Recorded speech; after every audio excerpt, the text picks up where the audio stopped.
ओम शांति। 15 अक्टूबर 2024। प्यारे मीठे बाबा के आज के मीठे मधुर महावाक्य। आज की मुरली के कुछ मुख्य पॉइंट्स। आज बाबा हमें समझाते कि यह समय अब स्वयं को पावन बनाने का है, यानी स्वीट होम में जाने के लिए सतो प्रधान बनाने का है। इसलिए बाप हमें जो हर एक बात बताते हैं उसे अच्छी रीति सुन, धारण कर, स्वदर्शन चक्रधारी बन, गुणवान और पद्मापदम भाग्यशाली बनना है। जिन सूक्ष्म कमजोरियों के वश में आत्मा होती हो, ज्ञान की धारणा से उनसे मुक्त होना है। हर समय करण करावनहार बाबा को याद कर मैंपन के अभिमान से छूटना है। तो चलिए सुनते हैं आज की बाबा की मीठी प्यारी मुरली। ओम शांति। बाबा कहते, मीठे बच्चे, तुम सबकी आपस में एक मत है। तुम अपने को आत्मा समझ एक बाप को याद करते हो तो सब भूत भाग जाते हैं। प्रश्न, पद्मा पदम भाग्यशाली बनने का मुख्य आधार क्या है? उत्तर, जो बाबा सुनाते हैं उस एक एक बात को धारण करने वाले ही पद्मा पदम भाग्यशाली बनते हैं। जज करो बाबा क्या कहते हैं और रावण संप्रदाय वाले क्या कहते हैं। बाप जो नॉलेज देते हैं उसे बुद्धि में रखना। स्वदर्शन चक्रधारी बनना ही पद्मा पदम भाग्यशाली बनना है। इस नॉलेज से ही तुम गुणवान बन जाते हो। ओम शांति। रूहानी बाप अंग्रेजी में कहा जाता है स्पिरिचुअल फादर। सत्युग में जब तुम चलेंगे तो वहां अंग्रेजी आदि दूसरी कोई भाषा तो होगी नहीं। तुम जानते हो सत्युग में हमारा राज्य होता है, उसमें हमारी जो भाषा होगी वही चलेगी। फिर बाद में वह भाषा बदलती जाती है। अभी तो अनेकानेक भाषाएं हैं। जैसा जैसा राजा वैसी वैसी उनकी भाषा चलती है। अब यह तो सब बच्चे जानते हैं। सब सेंटर्स पर भी जो बच्चे हैं उनकी यह एक मत। अपने को आत्मा समझना है और एक बाप को याद करना है ताकि भूत सब भाग जाएं। बाप है पतित पावन। 5 भूतों की तो सब में प्रवेशता है। आत्मा में ही भूतों की प्रवेशता होती है। फिर इन भूतों अथवा विकारों का नाम भी लगाया जाता है। देह, अभिमान, काम, क्रोध आदि। ऐसे नहीं कि सर्वव्यापी कोई ईश्वर है।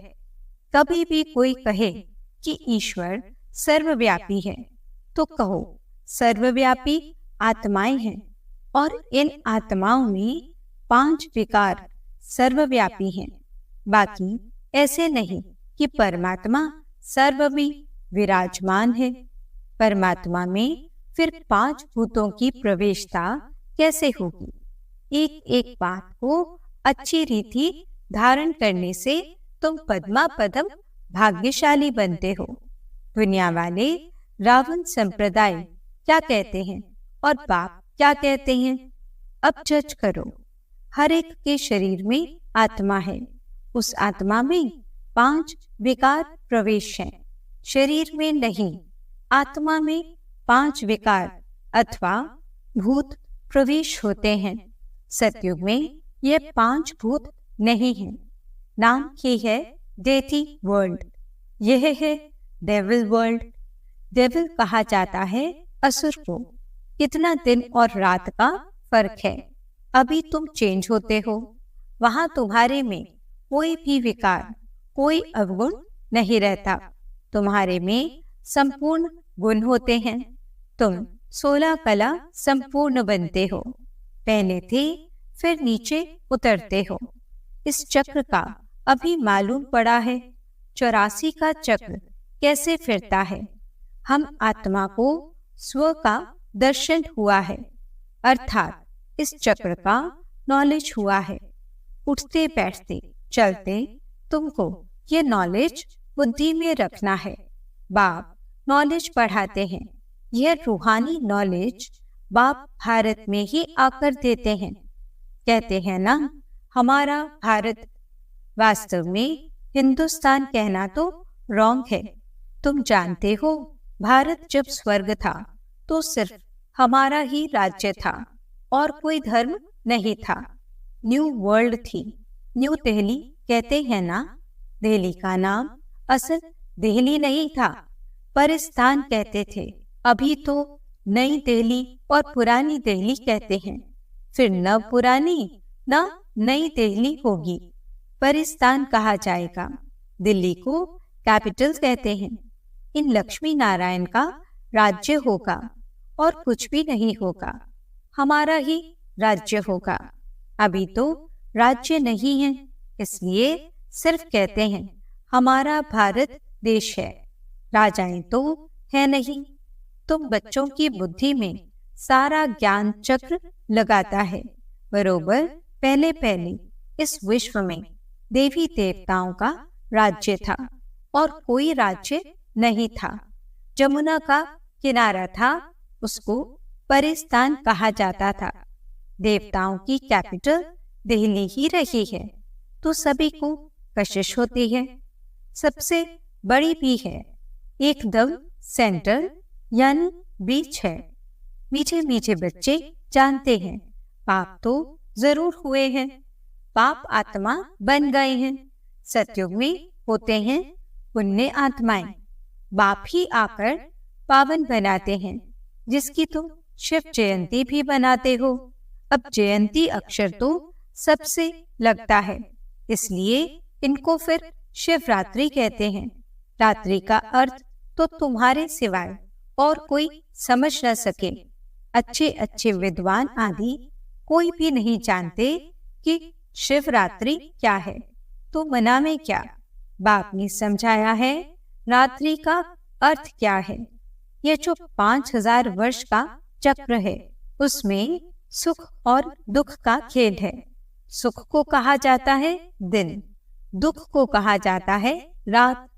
तो दिन और रात के बीच में आता है संगम।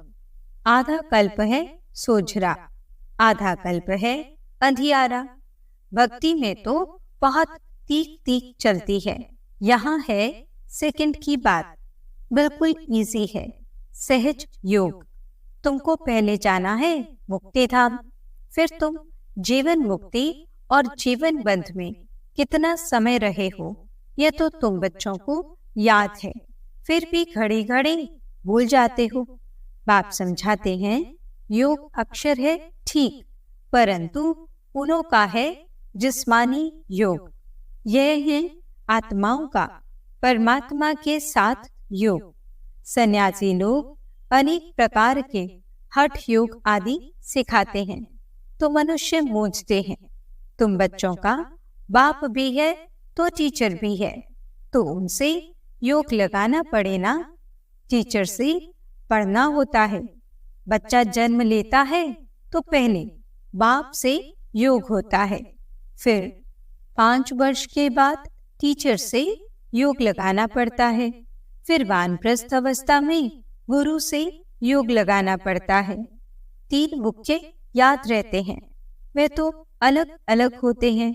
यहाँ ये एक ही बार बाप आकर बाप भी बनते हैं, टीचर भी बनते हैं। वंडरफुल है ना। ऐसे बाप को तो जरूर याद करना चाहिए। जन्म जन्मांतर 3 को अलग अलग याद करते आए हो। सतयुग में भी बाप से योग होता है, फिर टीचर से होता है। पढ़ने तो जाते हैं ना, बाकी गुरु की वहाँ दरकार नहीं रहती, क्योंकि सब सदगति में है। ये सब बातें याद करने में क्या तकलीफ है, बिल्कुल सहज है। इनको कहा जाता है सहज योग, परंतु यह है अनकॉमन। बाप कहते हैं मैं ये टेम्पररी लोन लेता हूँ, सो भी कितना थोड़ा समय लेता हूँ। 60 वर्ष में वानप्रस्थ अवस्था होती है। कहते हैं 60 लगी लाठ। इस समय सबको लाठी लगी हुई है। सब वानप्रस्थ निर्वाण धाम में जाएंगे। वह है स्वीट होम, स्वीटेस्ट होम। उनके लिए ही कितनी अथाह भक्ति की है। अभी चक्र फिरकर आए हो। मनुष्यों को ये कुछ भी पता नहीं, ऐसे ही कपोड़ा लगा दिया है कि लाखों वर्ष का चक्र है। लाखों वर्ष की बात हो तो फिर रेस्ट मिल ना सके, रेस्ट मिलना ही मुश्किल हो जाए। तुमको रेस्ट मिलती है, उसको कहा जाता है silence home in corporeal world. यह है स्थूल स्वीट होम, वह है मूल स्वीट होम। आत्मा बिल्कुल छोटा रॉकेट है, इनसे तीखा भागने वाला कोई होता नहीं। यह तो सबसे तीखा है। 1 सेकंड में शरीर छूटा और ये भागा। दूसरा शरीर तो तैयार रहता है। ड्रामा अनुसार पूरे टाइम पर उनको जाना ही है। ड्रामा कितना एक्यूरेट है, इनमें कोई इनएक्यूरेसी है नहीं, यह तुम जानते हो। बाप भी ड्रामा अनुसार बिल्कुल एक्यूरेट टाइम पर आते हैं। 1 सेकंड का भी फर्क नहीं पड़ सकता है। मालूम कैसे पड़ता है कि इनमें बाप भगवान है। जब नॉलेज देते हैं, बच्चों को बैठ समझाते हैं, शिवरात्रि भी मनाते हैं ना। मैं शिव कब कैसे आता हूँ मैं तुमको तो पता नहीं है। शिवरात्रि कृष्ण रात्रि मनाते हैं, राम की नहीं मनाते, क्योंकि फर्क पड़ गया ना। शिवरात्रि के साथ श्री कृष्ण की भी रात्रि मना लेते हैं, परंतु जानते कुछ भी नहीं। यहाँ है ही आसुरी रावण राज्य। यह समझने की बातें हैं। यह तो है बाबा। बूढ़े को बाबा कहेंगे, छोटे बच्चे को बाबा थोड़े ही कहेंगे। कोई कोई लव से भी बच्चे को बाबा कह देते हैं, तो उन्होंने भी श्री कृष्ण को लव से कह दिया है। बाबा तो तब कहा जाता है जब बड़े हो और फिर बच्चे पैदा करते हो। श्री कृष्ण खुद ही प्रिंस है, उनको बच्चे कहाँ से आए। बाप कहते ही हैं मैं बुजुर्ग के तन में आता हूँ। शास्त्रों में भी है, परंतु शास्त्रों की सब बातें एक्यूरेट नहीं होती। कोई कोई बात ठीक है। ब्रह्मा की आयु माना प्रजापिता ब्रह्मा की आयु कहेंगे, वह तो जरूर इस समय होगा। ब्रह्मा की आयु मृत्यु लोक में खत्म होगी। ये कोई अमर लोक नहीं है। इनको कहा जाता है पुरुषोत्तम संगम युग। यह सिवाय तुम बच्चों के और कोई की बुद्धि में नहीं हो सकता। बाप बैठ बताते हैं मीठे मीठे बच्चों, तुम अपने जन्मों को नहीं जानते हो। हम बतलाते हैं कि तुम 84 जन्म लेते हो। कैसे? तो भी तुमको पता पड़ गया है। हर एक युग की आयु 1250 वर्ष है और इतने इतने जन्म लिए हैं।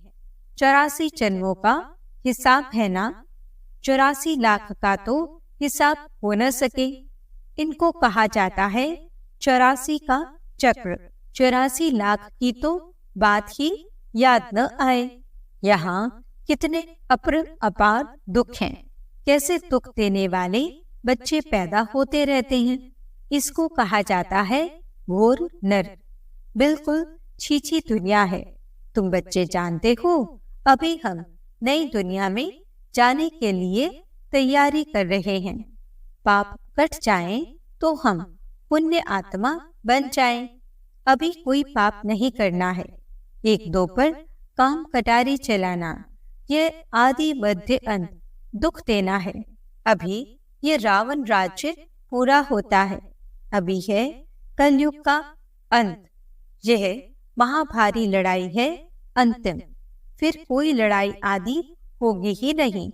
वहां कोई भी यज्ञ रचे नहीं जाते। जब यज्ञ रचते हैं तो उसमें हवन करते हैं। बाप ने भी ये जो रुद्र यज्ञ रचा है, इसमें बच्चे अपनी पुरानी सामग्री सब स्वाहा कर देते हैं। अब बाप ने समझाया है, यह है रुद्र ज्ञान यज्ञ। रुद्र शिव को कहा जाता है। रुद्रमाला कहते हैं ना। निवृत्ति मार्ग वालों को प्रवृत्ति मार्ग की रस्म रिवाज का कुछ भी पता नहीं है। वे तो घर बार छोड़ जंगल में चले जाते हैं। नाम ही पड़ा है सन्यास। किसका सन्यास? घर बार का। खाली हाथ निकलते हैं। पहले तो गुरु लोग बहुत परीक्षा लेते हैं, काम कराते हैं। पहले भिक्षा में सिर्फ आटा लेते थे, रसोई नहीं लेते थे। उन्हों को जंगल में ही रहना है, वहाँ कंद मूल फल मिलते हैं।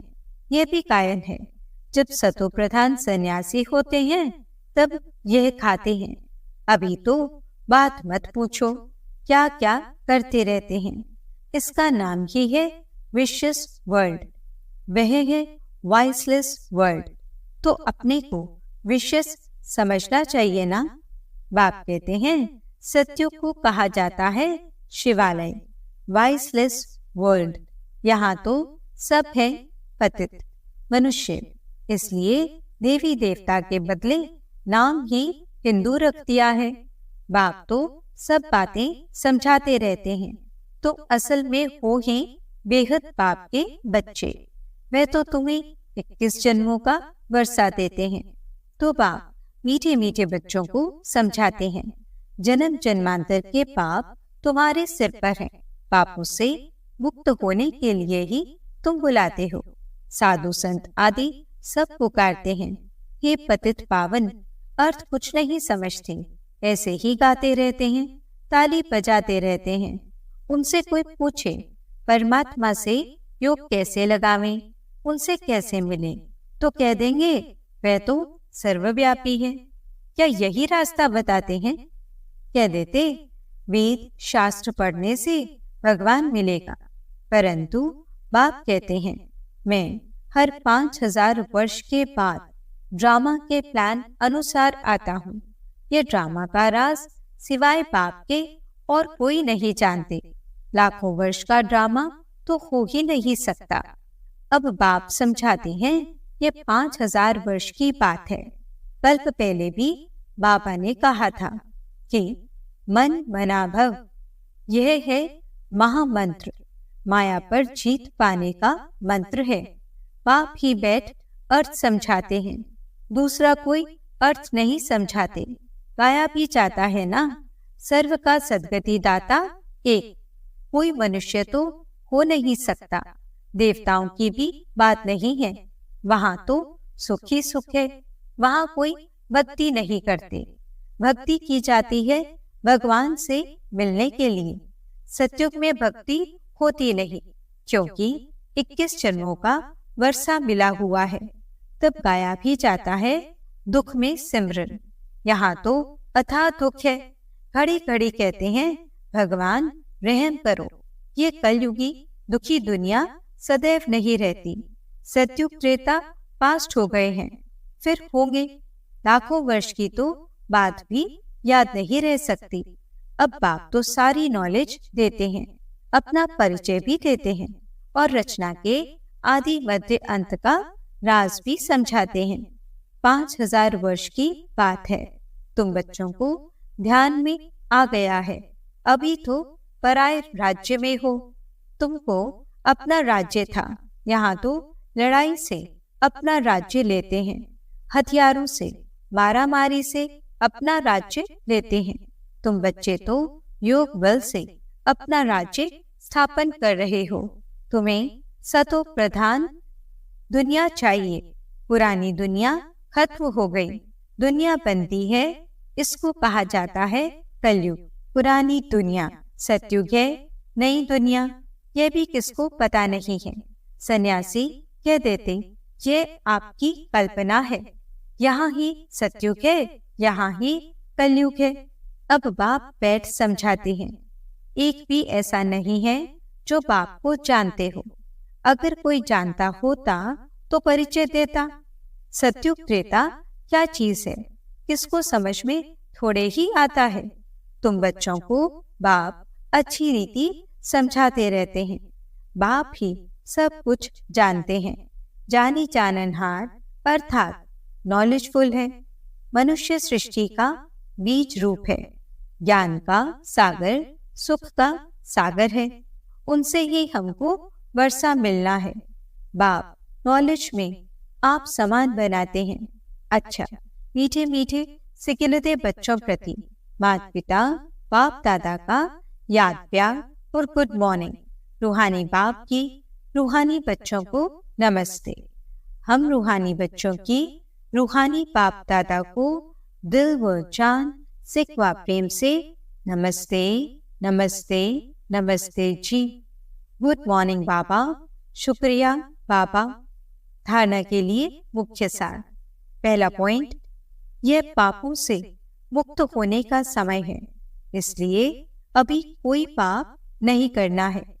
पुरानी सब सामग्री इस रुद्र यज्ञ में स्वाहा करनी है। दूसरा पॉइंट, अभी वानप्रस्थ अवस्था है, इसलिए बाप टीचर के साथ साथ सतगुरु को भी याद करना है। स्वीट होम में जाने के लिए आत्मा को सतो प्रधान यानी पावन बनाना है। वरदान, अपनी सूक्ष्म कमजोरियों को चिंतन करके परिवर्तन करने वाले स्वचिंतक भव। सिर्फ ज्ञान की पॉइंट्स रिपीट करना, सुनना व सुनाना ही स्वचिंतन नहीं है, लेकिन स्वचिंतन अर्थात अपनी सूक्ष्म कमजोरियों को, अपनी छोटी छोटी गलतियों को चिंतन करके मिटाना, परिवर्तन करना, यही है स्वचिंतक बनना। ज्ञान का मनन तो सभी बच्चे बहुत अच्छा करते हैं, लेकिन ज्ञान को स्वयं के प्रति यूज कर धारणा स्वरूप बनना, स्वयं को परिवर्तन करना, इसकी ही मार्क्स फाइनल रिजल्ट में मिलती हैं। स्लोगन, हर समय करण करावन हार बाबा याद रहे तो मैंपन का अभिमान नहीं आ सकता। ओम शांति।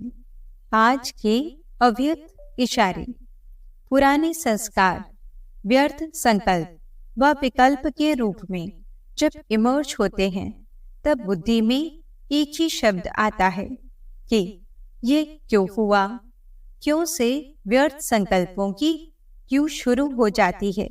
इस क्यों की समाप्ति के बाद ही संपूर्णता आएगी, फिर वह क्यों लगेगी। जब क्यों शब्द निकल जाएगा, तब ड्रामा की भावी पर एक रस स्थैर्य रहेंगे। ओम शांति।